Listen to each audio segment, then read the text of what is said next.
two straight. The San Francisco 49ers officially are on a losing streak now in the 2023 season after a really demoralizing 22-14 loss to the Minnesota Vikings on Monday Night Football. How did it happen? Still have some game balls to give out coming up right now. You are Locked On 49ers, your daily San Francisco 49ers podcast, part of the Locked On Podcast Network, your team every day.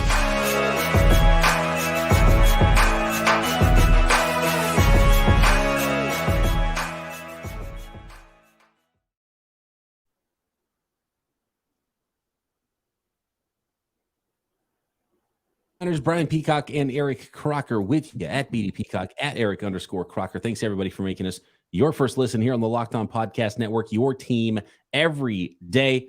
22-17, not 22-14. I didn't give the Niners credit for one of those Jake Moody field goals after he missed the first field goal. Moody way down the list of topics that we got to talk about from this action tonight on Monday Night Football. 49ers lose their second straight. Appreciate all the everydayers out there. See a lot of you already jumping in the chat here live with us post game on this Rapid React podcast. You can find me at BD Peacock, Croc at Eric_Crocker. Make sure you guys are subscribed on YouTube and everywhere you get your podcast. Today's episode of Locked On 49ers is brought to you by Gametime. Download the Gametime app, create an account, and use code LOCKEDONNFL for $20 off your first purchase. Last minute tickets, lowest price guaranteed.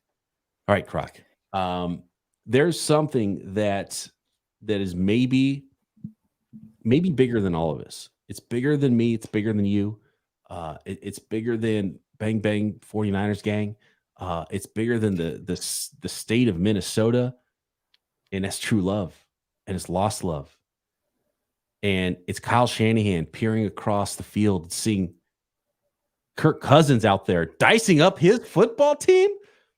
And man, I'm watching this game and I'm thinking, no way this is happening. No way this is happening right now, because this storyline won't die. And now that there's a little spark there, I think, left that is going to carry on now from this game, that it could have been crushed forever, Croc, this week. But there's that little spark that's going to carry on. It's going to be in all of our minds, and it's going to carry on into this offseason unless things look a lot different than they have the last 2 weeks for the San Francisco 49ers. Well, I'm glad you led with that, because I got a text message from a buddy of mine prior to the game, and he had this to say: Kirk Cousins flying home with the Niners tonight. Book it. That was at 3 p.m. Pacific time. That was before the game. That was before the game. Wow.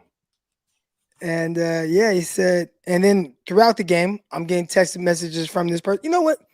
He's probably in the chat right now. Greg Pinelli. That's who was saying all this. Okay. Greg Pinelli's texting me, and he's texting me throughout the game, and he's just ripping certain players or a player on the 49ers. Not ideal. Not an ideal game to not have your fastball offensively, and not ideal to, for your defense to not get the pressure needed to slow down one Kirk Cousins. Unbelievable. I had to update our Chiron there, our background here, with the newest 49ers information and what's going on in today's podcast. That's unbelievable. I don't think Kirk Cousins will show up in the San Francisco 49ers in the month of October at the Halloween trade deadline. Halloween does get spooky, and you never know. But man, one punt, Croc. Like, we got to start with the 49ers defense here. The Vikings punted one time in this football game, and that was very late in the game.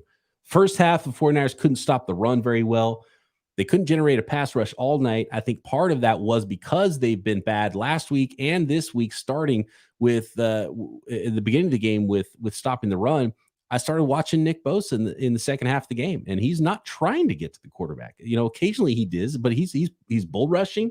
He's trying to stay in front of his man and make sure his gap responsibilities are taken care of.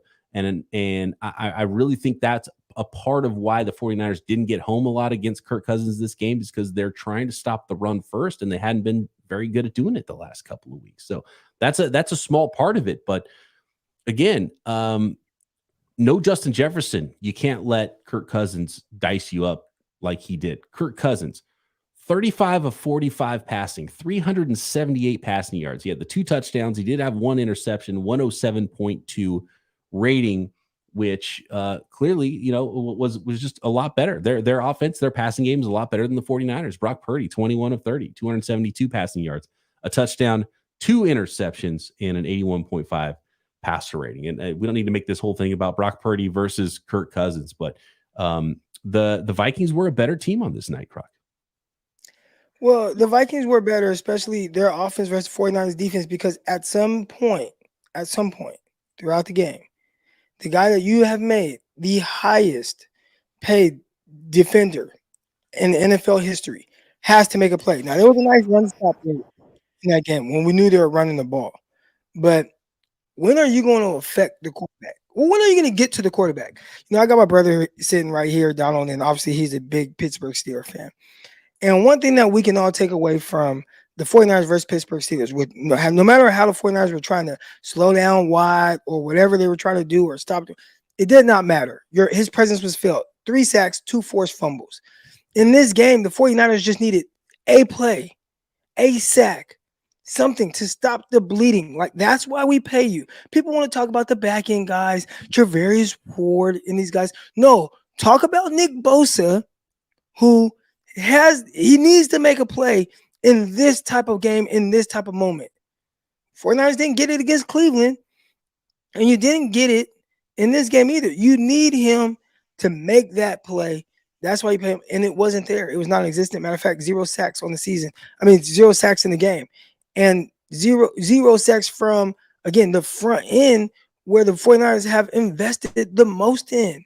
You pay Nick Bosa, again, ton of money. Highest paid defender ever in NFL history, Nick Bosa. You pay Hargraves $84 million. You pay Eric Armstead $20+ million. You traded for Randy Gregory. Like, that's where you've invested the most. Your other front end guys, Fred Warner, he was flying around. Dre Greenlaw, he was flying around. You pay those guys as well. But your front 7 has to lead your defense. And if they're not affecting the game, moving the quarterback off of his spot, making the quarterback uncomfortable, it will be a long day because you got a bunch of 5th round guys on the back end.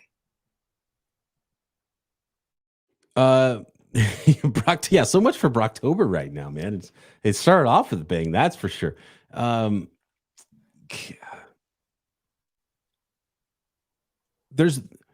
So just looking through the chat just now, Croc, I saw conflicting ideas, and I think 49ers fans are probably confused and conflicted right now. And I'm a little bit confused and conflicted after watching the last couple of weeks of the 49ers.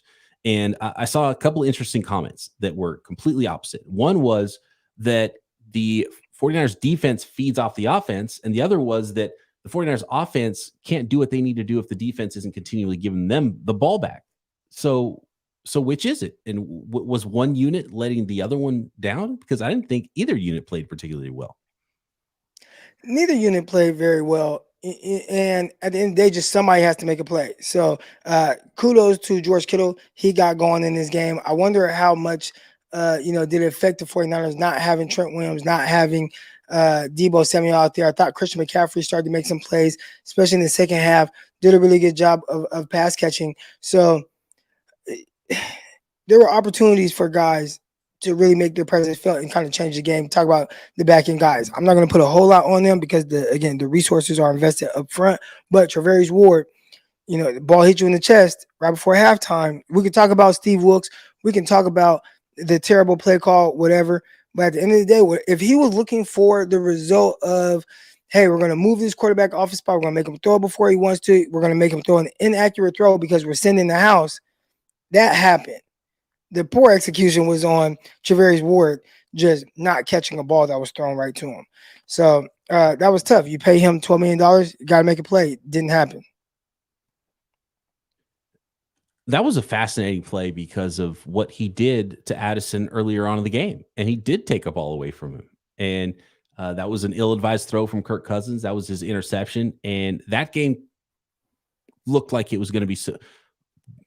It was the exact same as last week, Croc. Remember last week, the 49ers just carved right through the Browns defense like nothing, scored 7-0. It was like, oh, dude, they're just about to run up the score on these Cleveland Browns right now. 49ers end up losing that game.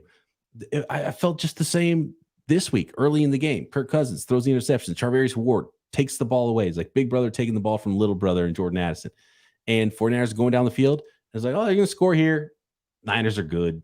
Let's go. They're going to, they're bouncing back and they're going to win big in prime time. Kirk Cousins bad in prime time. All this, all the stuff. That's what I was feeling like. Super confident early in the game. Christian McCaffrey fumbles. That's the difference in the game right there. That's right. Those points potentially. So, and then the Vikings get the ball back and then just roll down the field and score. And then all of a sudden it's like, oh, okay, this is a different game. 49ers are now behind. And Croc, I want to pause right there because being behind for the 49ers is a new feeling. And so far, they haven't proven that they can play from behind. So I want to talk about that. And if Brock Purdy has shown enough in that light, if Brock Purdy is the guy that can bring you back for the 49ers, when you're not playing bully ball, when you're not just stepping on necks and you're ahead in the scoreboard and playing with that sort of a game script. So I want to get into that next. Today's episode of Locked On 49ers is brought to you by LinkedIn Jobs. LinkedIn Jobs. These days, I mean, every new potential hire can feel like a high-stakes wager for your small business. Probably no different than a football team, right? Every draft pick, every free agent signing, it feels like this huge deal. Well, even if you have your small business, right, that's your first-round draft pick when you're bringing somebody in and you're bringing in a new hire. And you want to be 100% certain that you have access to the best qualified candidates available. That's why you have to check out LinkedIn Jobs. LinkedIn Jobs helps you find the right people for your team faster and for free. And it couldn't be simpler. All you do is you add your job to your purple hashtag hiring frame on your LinkedIn profile, and it spreads the word that you're hiring. Then you utilize simple tools like screening questions, make it easy to focus on just the right candidates with just the right skills and experience so you can quickly prioritize who you'd like to interview and hire. It's why small businesses rate LinkedIn Jobs #1 in delivering quality hires versus leading competitors. LinkedIn Jobs helps you find the qualified candidates you want to talk to faster. Post your job for free at linkedin.com/lockedonnfl. That's linkedin.com/lockedonnfl to post your job for free. Terms and conditions apply. Today's episode is also brought to you by our friends at PrizePicks. PrizePicks, nothing more fun than playing PrizePicks daily fantasy, and they make daily fantasy easy. And it's the most fun you will have playing daily fantasy all football season. And while you're having all that fun, you can win up to 25 times your money playing DFS football. And I mean, tons of other sports as well that you can play PrizePicks. And here's what you do. You select 2 or more players. You pick more or less than their projected PrizePicks stats. And then you place your entry. You can place that entry in just a couple taps, less than 60 seconds if you want to place that entry. And then you can turn $10 into $250 with just a couple of taps if you correctly pick the more than or less than on those projected stats.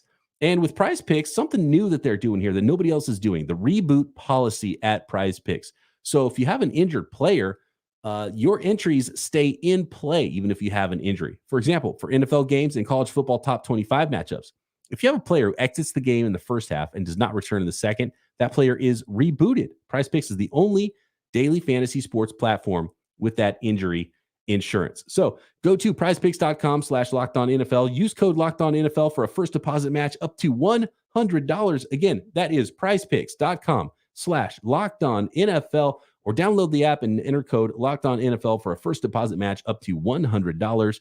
PrizePicks, daily fantasy sports made easy. So, Croc, I know you're doing something else. You're doing something for Bleacher Report immediately following the game. And I was listening to Kyle Shanahan's press conference, and I don't know if you heard it or not, but he was asked a question, and it's a great question because it was something I was wondering about, and it was on that end of half touchdown, and he brought pressure, right? In a situation it's like, okay, maybe this is when you want to play soft and not let a quick score happen on your defense before the half. And Kyle Shanahan was asked if he thought that was a good call at that time or not, and he said, well, that's something we're going to have to talk about later. He basically was like, that was a terrible call, and I am pissed about that call. That's the vibe I got. And so that's going to kind of add some fuel to the fire of a lot of folks that right now are trying to put this loss maybe on Steve Wilks a little bit. What do you think about that? I'm still putting it on the D-line, but definitely Wilks has to get some of the blame here. Now look, we're acting like the Vikings dropped a 50 burger or 40 burger on the 49ers defense. Like, they scored 22 points. And I'm not saying it maybe potentially couldn't be worse, but 22 points isn't like, fire that coordinator. He gave up 22 points. Now, we could be upset with some of the play calls. Again, before the half, that is ridiculous. But even then, are we having this conversation if Charvarious Ward just catches the interception that was thrown right to him? Probably not, right? It goes from a terrible play call to like, wow, that was great to bring pressure and it forced a bad throw. And, oh, man, Charvarious Ward gets his second interception of the game. Unfortunately, that's just not how it played out. And now we're like, where's the safety behind him, and all those things. The tackling early in the game, I mean, is it on Steve Wilkes to teach number 54, number 57 how to tackle? Those guys know how to tackle, right? They've been missing too many tackles the last couple of weeks. Here's another thing on that touchdown play before the half that nobody's really talking about. There was a single high safety, and the single high safety crept down to take away like a crossing route. So is anybody going to talk about whoever that safety was? I think it was Gibson. I think it was Gibson who came and he kind of sat. Like, watch when the ball is thrown, it's over his head. Why aren't you back? Why aren't you? You're the safety. You're the last help. Where are you? Where are you going? All right. So, there are some things I think with the execution, not just there, but just poor execution throughout the game. And I would say that's probably one of the things that's like the most unlike the 49ers that we've seen over the last 2 weeks. 2 losses on the road. Poor execution. Again, we talked about the fumble by Christian McCaffrey. Missed field goal, 40-yard missed field goal. You look at the missed throws from Brock Purdy, the defensive guys, some of the missed tackles, and then you look at blown assignments, things like that, just penalties.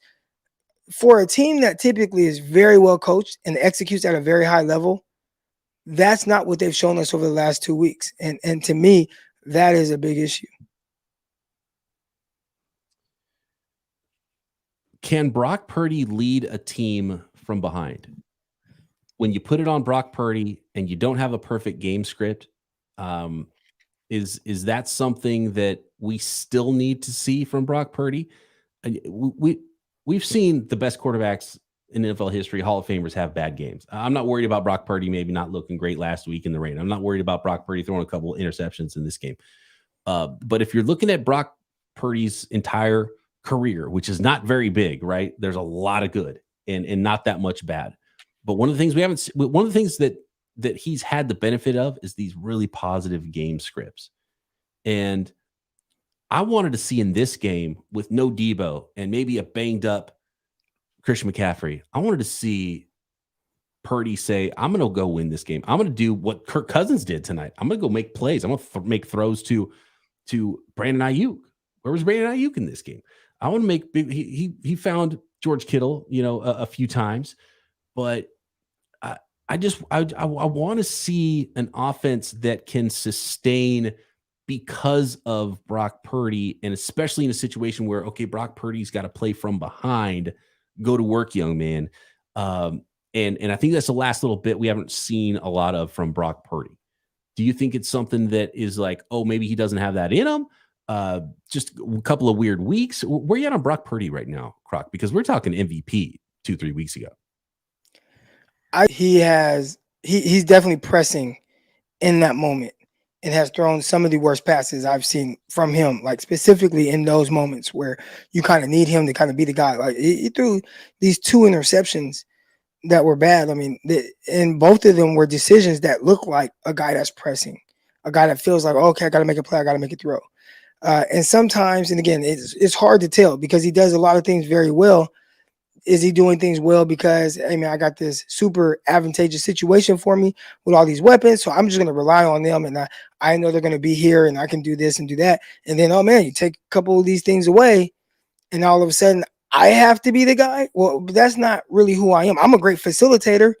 It's like telling John Stockton, all right, John Stockton, you got to go and be Karl Malone now. Like, it's like, no, hold on. It doesn't work that way, right? You can't take on that role of the mailman who was like NBA MVP. And that was never going to be John Stockton. He was always going to be a terrific facilitator. So I think not asking Brock to be something that he's not is a little bit more ideal for him.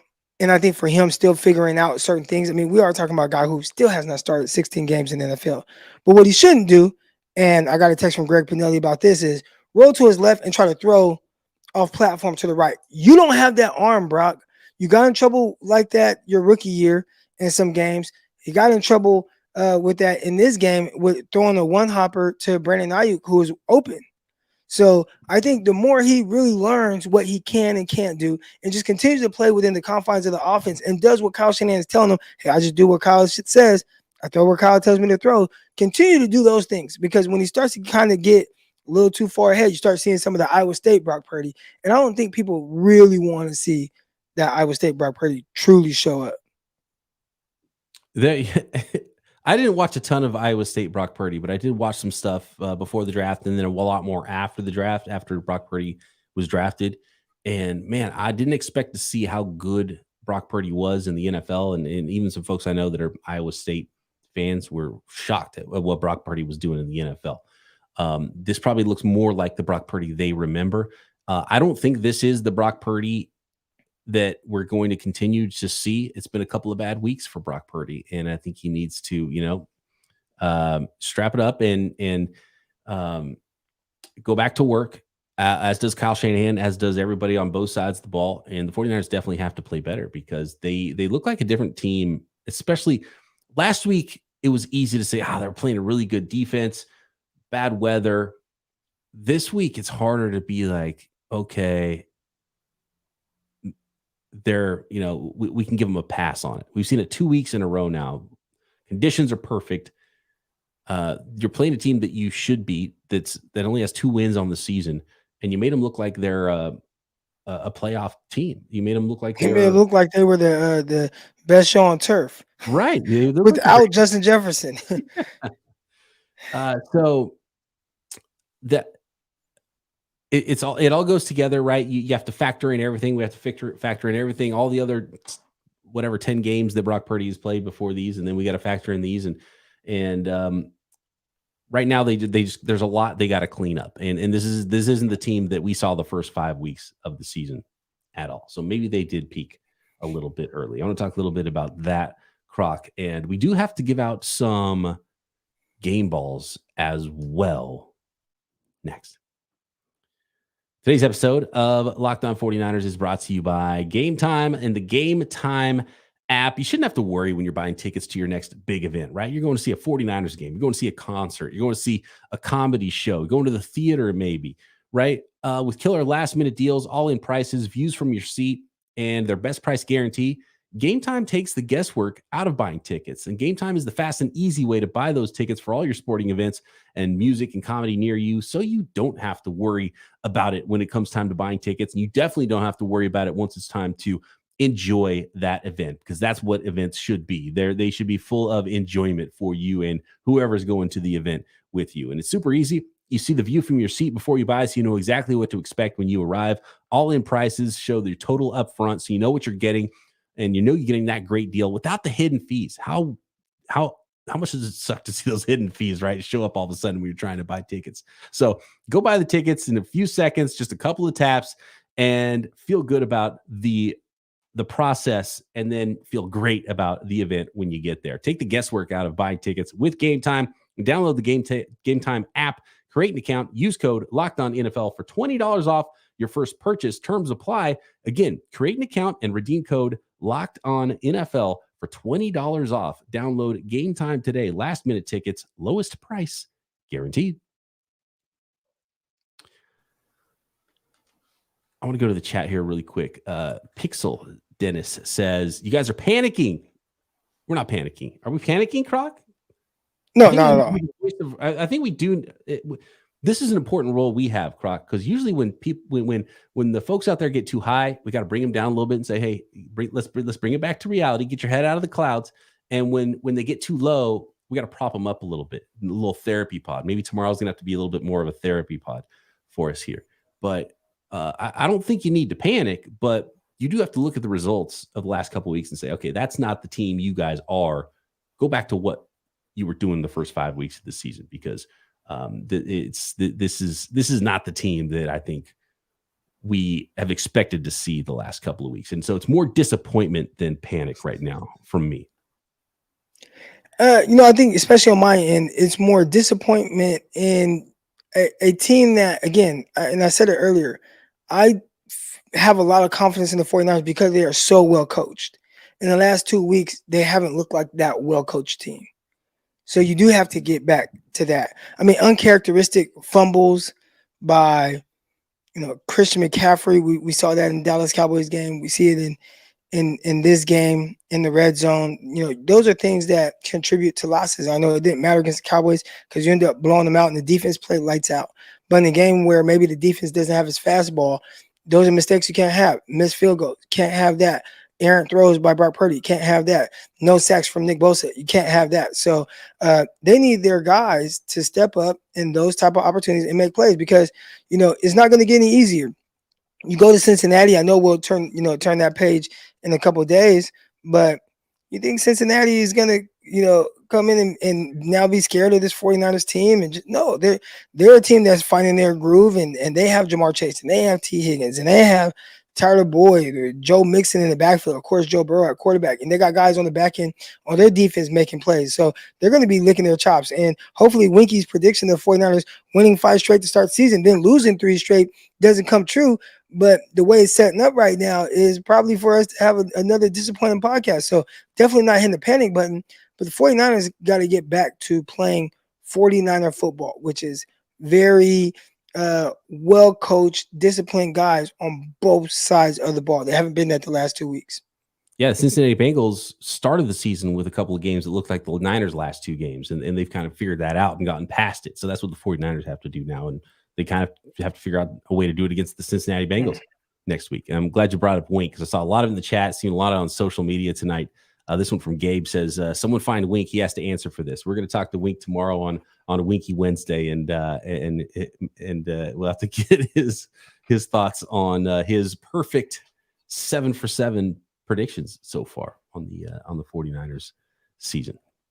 Game balls, Croc. Well, Greg has a question for us in the chat. Oh. He said, Brock Prescott. Wow, relentless. He throws a couple of picks and people are calling him Brock Prescott now. That's unfair. Come on. This dude has I saw some other, here's another one actually from 49ers Shaolin. Purdy's just a better version of Jimmy G. He proved that in the last 2 games. I mean, his touchdown to interception ratio is still a lot better than Jimmy G's and Dak Prescott's, guys. So you got to back off on Brock. He's played 2 bad games in his NFL career. Come on. Game balls. I'm waiting for you to say game ball, Brock Purdy. I know you got that in you, Croc. You always like to throw a curveball in the game balls. Who do you got? Who gets a game ball in this one? Kirk. Besides Kirk, I think we got to give a game ball to Kirk Cousins. Just tip the cap to Kirk Cousins. Say he played a good game. He was dealing. How about their head coach, who, on top of having the quarterback that's dealing, I want to say the head coach calls the plays. I thought he did a really good job of keeping the 49ers off balance throughout this game. This is one of those things, right? And we're watching the Vikings, and they don't have the roster of the 49ers, but in no way, shape, or form am I saying fire Kyle Shanahan. But there are other coaches out there that are good coaches, but maybe just don't have the roster. So maybe they don't have the Kyle Shanahan GM or the John Lynch GM aspect of this stuff down. But there's some coaches out there that can coach. And we saw a Minnesota Vikings team out-coach the 49ers really on both sides of the ball between the head coach and Brian Flores, who's their defensive coordinator. Yeah, and that's something we tend to do is we tend to focus on you focus on your own team, right? The 49ers won the game, the 49ers lost the game, right? But the guys on the other side get paid too. So you got to give some credit to the other side. And then you have to realize what teams are doing now. Okay, so teams are going to say, hey, look, we saw what the Browns did and we saw what the Vikings did. We're going to try to do more of that. 49ers have to now adjust to the adjustments. And that's on coaching. I think the 49ers are really good at doing that. So we'll see what they come back with when they go back to the drawing board next week. Jordan Addison, what do you think about the rookie wide receiver for the? Because I know you watched a lot of him because you're a USC guy, right? He played 1 year at USC. He was Blitnikoff Award winner for Pitt Panthers in college. He's put up crazy numbers. He's smooth. He's a skinny little guy, but there's a lot to like out there. What do you think about the rookie Jordan Addison at wide receiver? He stepped up. Definitely not a guy who I expected to have a huge game. He's had some solid games for the Vikings, but still felt like a young receiver trying to find his groove. And I don't think it helped when you lose Justin Jefferson, because now all the attention is on you now. But in this game, the plays that need to be made, after he got punked for the ball early in the game on the first throw by Charvarious Ward, after that, he showed up and, big play down the field. I talk about guys, got to make a play. Well, he made the play against Charvarious Ward. That was big time. I thought the route running looked good. Really, a lot of these guys, man, they were hanging on to the ball. 49ers, I thought they were delivering some shots. There were a few times my bro and I, we were watching the game, and I'm like, is number 4 going to get up? He was just like, golly, these guys are hitting out there.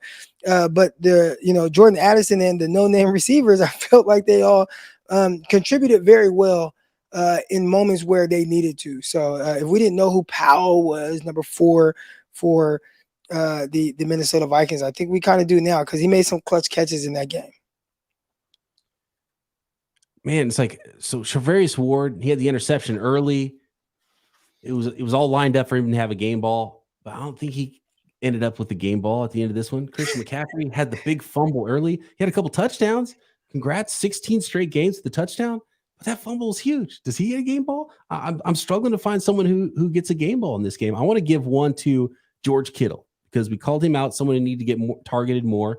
He was the leading receiver for the 49ers in this game and took a shot in the where early in the game. I saw him say that. Looked like that was painful and came back from it. It was still only 5 catches for 85 yards or something like that. So it wasn't even a huge product. 5 for 78 for George Kittle. But I'm going to give George Kittle a game ball. Well, I think we don't give George Kittle a hard time. We give Kyle Shanahan a hard time for not involving George Kittle. So maybe the game ball should, for just that, we're not talking about anything else in the rest of the game, but just for getting George Kittle involved, the guy that we have wanted to see get involved more, like go to him, dial up things for him. I'm still not even sure the 49ers did that. They found him a few times, and that was awesome. There was some, good throws. Yeah, that throw where he did get hit. We talked about some of these bad throws from Purdy. That was another one. I mean, where was he throwing the ball? He threw the ball so high over, and Kittle was open, and he just airmailed it. Yeah. And got Kittle taken out. That was really confusing to me how you missed that bad. That's one of the worst throws he's made. There was the interception he threw when he was targeting Jennings. Jennings did something a little weird on that route, so I could see how the timing was weird for Brock because he had to throw it early, but he still threw it too far, probably too far inside. But there was something weird when you go back and watch that route on that interception. He was targeting, it was the second interception, right, where he was targeting Juwan Jennings. Juwan Jennings did some extra that I think that Brock wasn't expecting, and it just took him longer to get there in the route. And maybe that was the first one. That was the first one. Okay. And maybe Brock's not really maybe Brock's not in tune with Jennings as much as far as timings. And Jennings isn't the fastest guy either, but Jennings played the bulk of the snaps in place of Deebo Samuel in this game. And I think that's because Deebo hasn't put up crazy numbers this year, but I think Deebo's absence was felt in this game, Croc. Well, Juwan Jennings, he's always out there. I mean, he is the third receiver. Yeah. And, 49ers are going to line up in 11 personnel at least half the time. Now, obviously, there's going to be a heavy dose of 21. You'll see some 12 personnel, but they are in 11 personnel with, 3 receivers, 1 tight end, 1 back a lot of time. And so I don't think not on the same page with Juwan Jennings, I can't give him that. You should know he's not a speedster. So he can't get open the same way as other guys. You should know that by now. Yeah. You've been throwing to him, since you started, starts, between practice and training camp and all of his starts. Juwan Jennings has been out there. He has to give a little extra at the top because he can't beat guys with just pure speed. Typically. That's not his game. Chat nominating Moody. Moody had the miss. I like him hitting the long 55-yarder, but you can't give Moody a game ball. I don't think missing the early field goal either. What do you got, Croc? Any more game balls, or should we leave it at that? Nah, who I'm gonna take away a game ball from whoever's idea was to stop throwing to Brandon Ayuk. How does he have 0 catches in the second half? I mean, in a game with no Deebo Samuel and a banged up Christian McCaffrey and 5 catches each for Kittle and Ayuk, 7 and 6 targets. It should have been like 12 and 13 targets, right? For those two guys. So, and you know, the screen game is big. They're trying to get the ball out early. I get that, which is maybe why, you know, Deebo was a little bit more of a loss in this game because and why he's important to the 49ers offense because he's such a catch and run threat and get the ball out quick and turn a short pass into a big play. But, you know, I feel like there was a lot of meat left on the bone for both George Kittle and Brandon Ayuk in the passing game here. And so that comes back to either Kyle or Brock Purdy or, you know, the guys up front not giving Brock enough time to get the ball out to where he needed to go. Hurry back, Deebo Samuel.